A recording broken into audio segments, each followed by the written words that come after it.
เรียบสู้บ้องบ้องทลอบเราประเทศไทยมันชน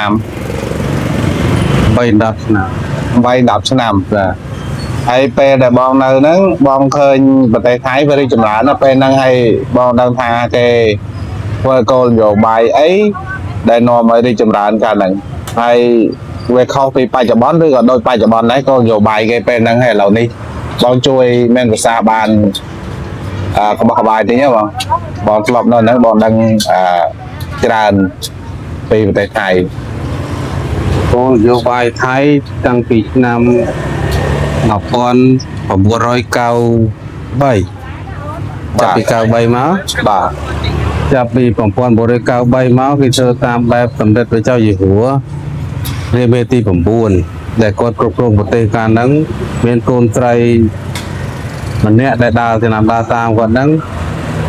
คือตัวบนรัดเหมือนบนรัดได้ไอ้ที่เขาไอ้นี่กูใส่เหมือนนั่นคือดาวตามหกการตื่นสายนำไปถอดการเปรียบบอกสายเอานั้นเปิดโยบายนำไปทราบรู้สดอลปรวดนั้นคือกระจายโยบายแบบที่เขาแต่เศรษฐกิจเพียงพอเศรษฐกิจเพียงพอกระจายกระจาย30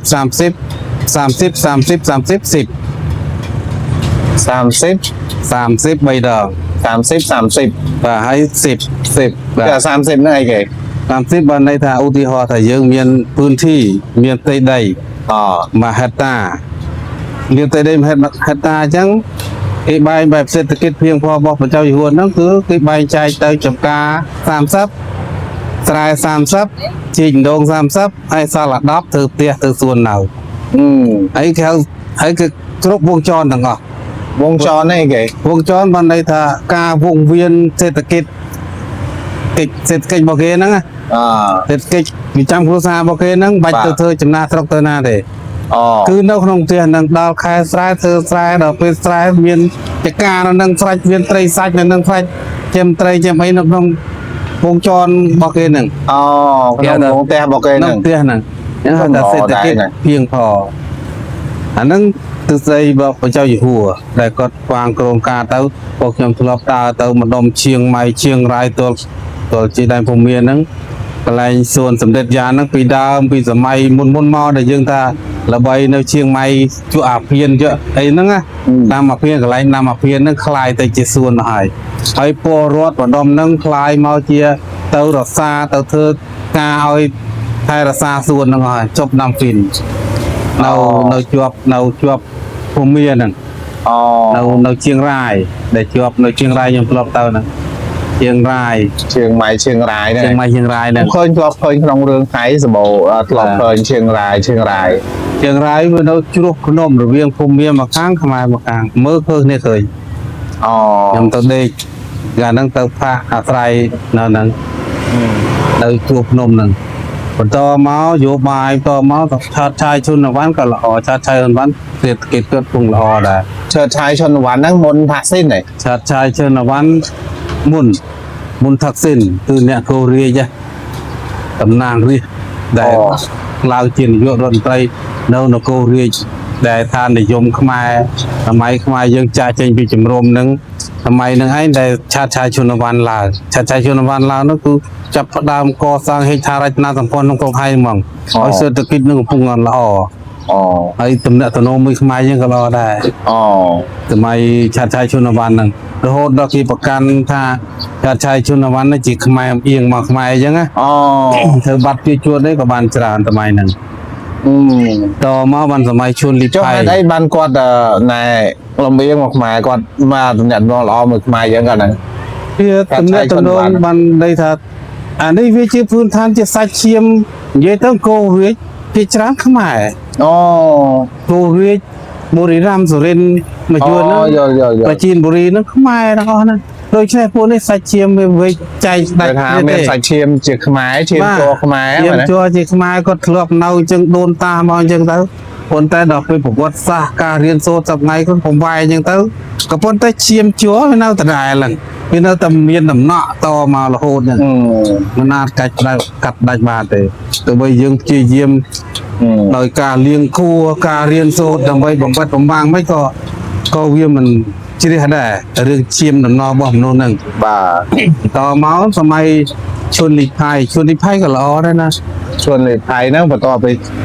ឈុនលីផៃពីដូចចាប់តែបើខ្ញុំចាំខ្លះគឺឈុនលីផៃហ្នឹងតំណពីចៅឆៃឈុនវណ្ណ អូ ឈុនលីផៃមកបានហានហើយសុនធរវេទតែពួកហ្នឹងបានតិចទេ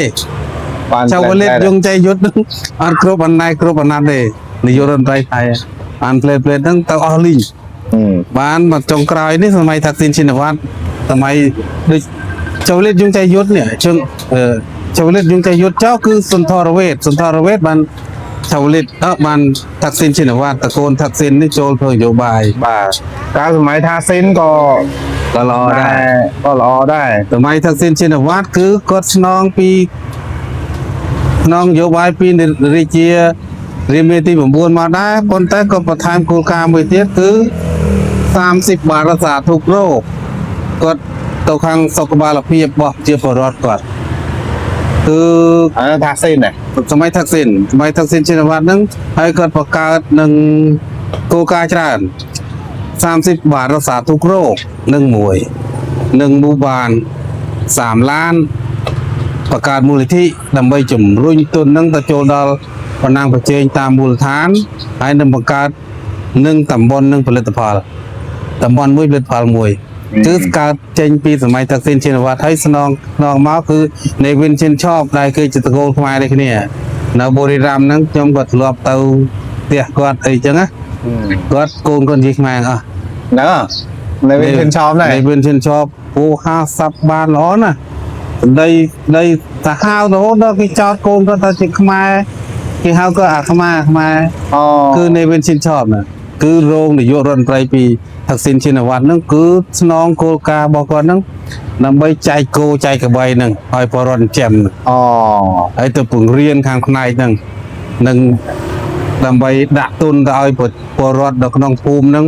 បង្កើតមូលនិធិហ្នឹងដើម្បីធ្វើបណ្ណាំងប្រជែងគ្នាសម័យថាក់ស៊ីនឈិនវត្តអញ្ចឹងបានកើតពលរដ្ឋស្រុកថៃហ្នឹងគេស្រឡាញ់ថាក់ស៊ីនឈិនវត្តក៏គាត់ជំរុញទុនហ្នឹងទៅដល់មូលដ្ឋានគាត់ចោះទៅដល់មូលដ្ឋានច្រើនដើម្បីឲ្យមូលដ្ឋានហ្នឹងបង្កើតអាជីវកម្មរបស់ខ្លួនហ្នឹងកើតផលិតផលរបស់ខ្លួនហ្នឹងយកផ្ដោះប្ដូរគ្នាតំណែងគ្នាគឺសេដ្ឋកិច្ចគាត់ឡើងពីតំណែងហ្នឹង ឡើងមកក្រៅទៀតទៅសេដ្ឋកិច្ច ណាឡើងប្រាវការជីវភាពការរស់នៅរបស់គាត់ក៏អត់ទៅមានហើយតំណែងមួយខ្មែរយើងក៏ល្អតែគេបានផលប្រយោជន៍យើងច្រើនណាបើសម័យខ្ញុំនៅហ្នឹងនៅកាលហ្នឹងម៉ែយើងកំពុងកាប់ឈើលក់ឲ្យនៅកោះកុងម៉ៃ1997 98ហ្នឹង អូ បានដាចេញទៅពីយើងកំពុងសោមទៅជីរយ៉ាលក៏មានរយ៉ាលដែរណាខ្ញុំជីទៅឡើងកោះកុងហ្នឹងកំពុងតែពេញនិយមកាប់ឈើកោះកុង អូ ចូលថៃ អូ ហើយនៃវិនឈិនឆោថាក់ស៊ីនឈិនវត្តហ្នឹងមកវិនិយោគហ្នឹងមកជួកោះបាច់កោះមកអីទៀតមកជួហ្នឹងខ្ញុំត្រូវទៅប៉ាក្លងហ្នឹងប៉ុន្តែថៃចូលមកវិនិយោគច្រើនណាស់ អូ ឈើទាំងអីហ្នឹងហ្នឹងតែប៉ុណ្្នឹងឯង អាហ្នឹងយើងនិយាយរឿងអតីតកាលរបស់ថៃឥឡូវយើងក៏លេងមកបច្ចុប្បន្នរបស់ថៃវិញថាថៃកើតអីបច្ចុប្បន្នហ្នឹងហេតុអីបានជានៅមិនសុខនៅមិនសុខមុខមិនណេញអីបានមករើរឿងខ្មែរឲ្យធ្វើឲ្យសេដ្ឋកិច្ចឥឡូវហ្នឹងសេដ្ឋកិច្ចថៃធ្លាក់ចុះឲ្យអាភាគខាងត្បូងហ្នឹងកំពុងបាតកម្មគេហៅថាធ្វើក្របបែកអត្តឃាតណាហើយតើនយោបាយបច្ចុប្បន្នរបស់ថៃហ្នឹងមាននិន្នាការបែបណាតាមការសង្កេតរបស់បងគាត់ថានយោបាយថៃនឹងល្អប្រសើរអាចមានទំនាក់ទំនងល្អមួយខ្មែរយើងវិញអត់ឬក៏ទៅមុខលេងរួចហើយបើតាមការសង្កេតរបស់បងតាមការយកឃើញរបស់ធ្លាប់រស់នៅហ្នឹងបង នៅភាគច្រើនថៃវាធ្វើនយោបាយពេលនេះខុសច្រើនណាស់ចាប់ផ្ដើមតាំងពីកូនថាក់ស៊ីនឈិនវត្តមកនេះវារឿងជាមួយមកហើយតមកអនុทินឡើងនេះនយោបាយខុសច្រើនណាស់ខុសមិនខូចខាតច្រើនតែវាប្រមាណខ្លួនវាថាវានឹងសម្បំវាអស់ចាហើយព បគុំជាតិនិយមក្នុងស្រុកស្ទៀមដែលអត់ដឹងអីហ្នឹងណាហើយទៅជាស្អប់ខ្មែរឲ្យទៅជាមើលងាយខ្មែរអត់ល្អទេបើសិនជាគេច្រើនខ្មែរគេនៅល្អថៃនៅល្អច្រើនណាមនុស្សថៃគេអ្នកចេះដឹងគេយល់ពីច្បាប់យល់ពីប្រវត្តិសាស្ត្រយល់ច្បាស់ច្រើនណាមានតែអ្នកដែលមិនដឹងមិនយល់ពួកអាជក់ឆ្នាំពួកដែលមិនបានរៀនប្រវត្តិសាស្ត្រគិតតែលបែងគិតតែសុបាយ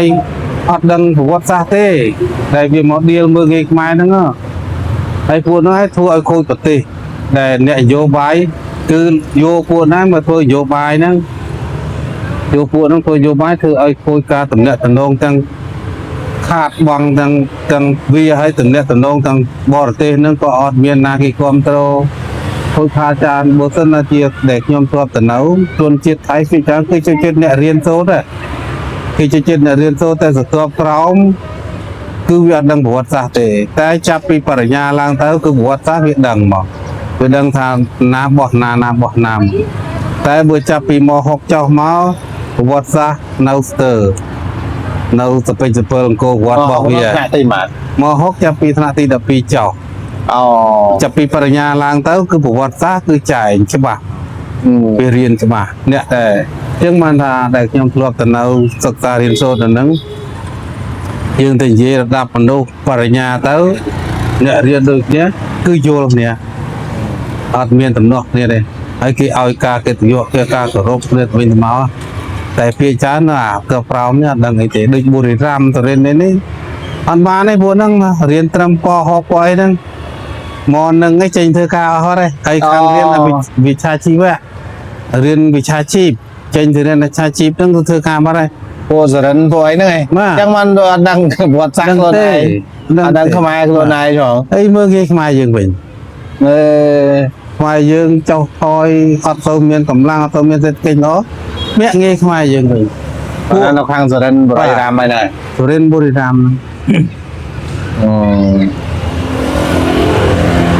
ម្លេះនេះអត់សេដ្ឋកិច្ចវាអត់ល្អទេថៃ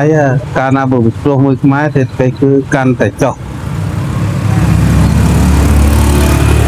តែនៅតែមានជំនឿអញ្ចឹងវានៅតែដោះស្រាយបានឲ្យតែវាព្រមទទួលការពិតដោះស្រាយតាមច្បាប់ទៅដោះស្រាយតាមយន្តការដែលយើងមានស្រាប់ព្រមដែនដែលរាជការទី5ដាច់ថៃនឹងដែលគាត់បានបន្សល់ទុកឲ្យកូនចៅនឹងឲ្យគោរពបូរណភាពទឹកស្ដីគ្នាទៅវិញទៅមកទៅកាលណាយើងយកយន្តការនឹងមកដោះស្រាយទៅតាមបារាំងសៀមនឹងដែលមានមកហើយនៅ1404 1407ហ្នឹងដែលចោះកម្ពុជាជាមួយគ្នាហ្នឹងហើយដោះស្រាយទៅហើយថ្មីនេះដែលយើងដោះស្រាយតាម UN Close ផ្នែកសមុទ្រហ្នឹងបើយើងដោះស្រាយនឹងចេញណាប្រទេសខ្មែររីកចម្រើនប្រទេសថៃក៏នេះគ្នាបានដែរប្រទេសសៀមក៏វាអាចតំណាក់តំណងជាបងជាប្អូនគ្នារស់ស៊ីជាមួយគ្នាឥឡូវនេះខ្ញុំសង្កេតឃើញថាវាទៅជាលក្ខណៈដូចមន់គេគូមុខចឹងណារាល់ថ្ងៃហើយវាចោតយើងថាយើងខុសវាមកដៀលវាថាយើងខូចវាថាយើងរំលោភបំពានវាដល់ពេលយើងថាវារំលោភបំពានយើងវាដូចថាម្នាក់ម្ខាងដូចបាក់រោចំណុចមួយរួមមួយដល់នេះខ្ញុំគិតថាចឹងទេមកពី MMO บอกនេះតែវាធ្វើចឹងបាន content ចឹងបានល្បីចេះតែយកមកធ្វើហ្នឹងអ្នកប្រាជ្ញអ្នកវិភាគធំគេស្នាប់ទៅពួកហ្នឹងអត់ដឹងអីសោះហ្នឹងយកតែព័ត៌មានคล้ายទៅឲ្យថៃវាលៀបពណ៌នេះមើលដោយសាររឿង MMO អញ្ចឹងបាទបើសិនជាអ្នកវិភាគគេធំអ្នកដែលគេយល់ដឹងប្រវត្តិសាស្ត្រគឺថាពួកហ្នឹងខុសក្នុងស្រងហ្នឹងអត់មានច្បាស់ដល់ការផងណាវាទៅជាវាអ្នកប្លន់គេវាថាយើងអ្នកប្លន់វាវិញវាទៅអញ្ចឹងហ្នឹងរហ័យអញ្ចឹង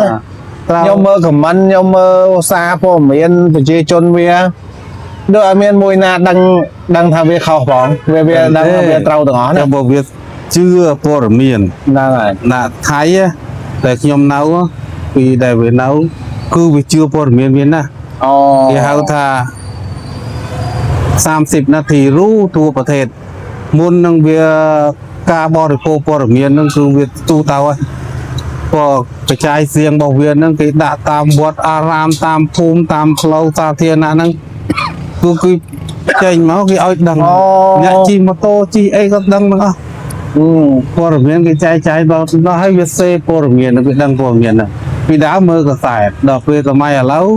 មើលកសែតផងស្ដាប់វិទ្យុផងបច្ច័យសៀងតាមផ្លូវហ្នឹងផង បាទ ហើយគេឲ្យដំណឹងអញ្ចឹងដឹងដល់ពេលអញ្ចឹងវាដល់ពេលយើងឲ្យអាម៉េចប្រជាពលរដ្ឋមិនតែបានគិតអីច្រើនឲ្យអាណាចាប់យកអាហ្នឹងឯងបានយកទៅវិភាគណា បាទ ហើយកាន់តែយើងមានទំនាស់គ្នាអញ្ចឹងទៀតធម្មតាបងប្អូនយើងឆ្លោះម្នាក់ម្ខាងទៅជឿបងប្អូនយើងឯង ហ្នឹងហើយ មិនទៅយកអីពាក្យត្រឹងថ្លែងកើត ហ្នឹង មានតែចូលជាអភិក្រិតតែបើយើងចូលជាកដាលអ្នកដែលគេចូលមើលទាំងពីរអ្នកនឹងឆ្លោះគ្នាដែលមិនជាប់សាច់ញាតិយើងដឹងថានេះខុសនេះត្រូវរឿងបញ្ហាថៃដូចគ្នាអត់ខុសគ្នាទេគេច្រើនណាពួកធ្វើ content អត់ដឹងរឿងអីហ្នឹងឲ្យពលរដ្ឋដែលស្ដាប់ព័ត៌មានដោយមិនបើកចិត្តទលាយគឺស្ដាប់តែខ្លួនឯងល្អខ្លួនឯងត្រូវហ្នឹងអត់មានប្រយោជន៍ទេជាតិវាកាន់តែលិចលួងទៅដោះស្រាយចេញទេបើអ្នកធំវាមិនយក ការអ្នកធំហ្នឹងហើយអើទៀតអាចៃធ្លាក់ទឹកហើយអើទៀតអាបរតនាទៅហ្នឹងចូលអត់មានមូលដ្ឋានគ្រឹះខ្លួនឯងអត់មានកោការខ្លួនឯង វាលំបាកចិត្តព្រោះសប្ងៃដូចយើងនៅក្នុងយុគសម័យមួយចឹងយុគសម័យសម្បូរពីលមនុស្សពីលទៅប្រជាធិបតេយ្យគឺទៅតាមមនុស្សច្រើនតែគេគ្រប់គ្រងច្រើនអ្នកដែលហ៊ាននិយាយការពិតម្នាក់គេឡើងទៅវ័យបហាឡើងទៅចោតនេះចោតនោះគ្នានៅអត់សុខទេដូច្នេះអត់សឹងថាមិនហ៊ាននិយាយការពិតទេដូចបណ្ឌិតកែមលៃចឹងឃើញទេគាត់និយាយការពិតមកក្នុងសង្គមដែលសម្បូរអ្នកពីលវាច្រើនណាស់ហើយគាត់ហ៊ាននិយាយការពិតមិននិយាយការពៀមកឃើញទេគាត់រហូតដល់គាត់វិភាគដឹងខ្លួនគាត់ទៀតមានប៉សមានណាអីប៉សគាត់មានអីគេហៅប៉ាសពតទៅតាមប្រទេស3គាត់ដឹងតែគឺវិភាគដឹងតែគាត់ក្នុងវិភាគនឹងត្រីឆ្លាមនឹងធ្វើនឹងពោះវែងអីតែគាត់ដោយឈាមរបស់គាត់ដោយការឆន្ទៈមនសិការរបស់គាត់ហ្នឹងគាត់ត្រូវតែហ៊ាននិយាយ បាទ នៅគោលការណ៍ពិតគាត់មិននិយាយការពារដល់ពេលគាត់ទៅក៏វាមានមោទនភាពរបស់គាត់ដែរអញ្ចឹងមកដល់ស្រុកថៃមកចូលសម័យយុគនេះក៏ស្តៀងហ្នឹងដែរអ្នកណាហ៊ាននិយាយការពិតមិនទៅអាពួកជនជាតិថៃវាស្រាយជេរតាមបណ្ដាញហ្នឹងទៅតាចូលទៅខ្មែរចូលអូញ៉ៃញ៉ៃ អត់ទៅហ៊ាននិយាយចឹងវានេះអញ្ចឹងមិនថាទៅអានេះទៅទាំងបៃទៅស្គរអញ្ចឹងអ្នកចេះដឹងមួយលេហ៊ាននិយាយទៀត ហ៊ាននិយាយវាតាមយុគសម័យ បាទ សម័យកាលសម្បូរដោយពីលអញ្ចឹងទៅយុគនឹងមកពីលអញ្ចឹងទៅអ្នកឡដឹកនាំលំបាក អាហ្នឹងទៅជានិយាយមកខុសកាលវិញណា បាទខុសកាល និយាយខុសកាលណា គឺនិយាយវាស្ដាប់បានបណ្ដោយ អូខេបងអរគុណច្រើន